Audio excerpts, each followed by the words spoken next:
সুপ্রিয় দর্শক, আসসালামু আলাইকুম। আপনারা সবাই কেমন আছেন? নিশ্চয়ই ভালো আছেন। আলহামদুলিল্লাহ, আমরাও সবাই ভালো আছি।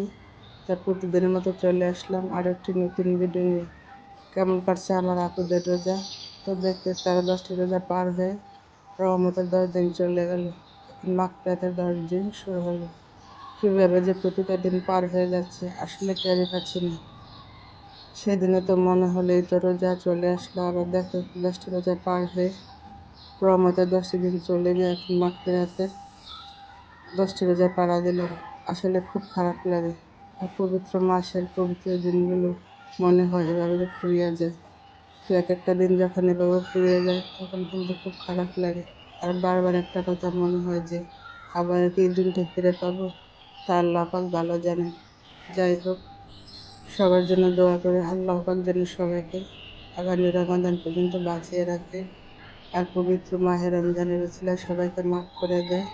আল্লাহ যেন সবাইকে ইহকাল আর পরকালের কল্যাণ দান করে, সবাইকে 30টা রোজার তৌফিক দান করে, 5 ওয়াক্ত নামাজ পড়ার তৌফিক দান করে, প্রত্যেকের ন্যাক মনের বাসনা পূরণ করে দেয়। আর এই পবিত্র মাসে আমরা সবাই যেন কোনো খারাপ কথা না বলি, কারণ আমরা গীবত না করি, তা থেকে বিরত থাকি। এখন তো রমাদান মাস, রমাদানের পরে যেন আমরা কোনো খারাপ পথে লিপ্ত না হই, সবার জন্য দোয়া করি। আর আমার ভিডিওটি কেমন লাগে জানাবেন। আর এই পথ চলা চাইলে কিন্তু একা চলা যায় না, যদি আপনারা আমাকে তো সহযোগিতা না করে।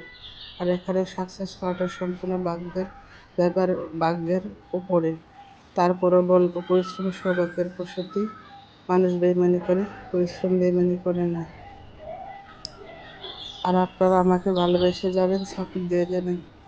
এইগুলো দেখতে দেখতে আমার ডিম দিয়ে, আলু দিয়ে আমার ইফতারি তৈরি হয়ে গেল। আমার ভিডিওটি কেমন লাগছে জানি না, যদি ভালো লেগে থাকে ভিডিওটি একটা লাইক দিয়ে দেবেন। লাইক দিয়ে আমার পাশে থাকবেন। আসসালামু আলাইকুম, আল্লাহ হাফেজ।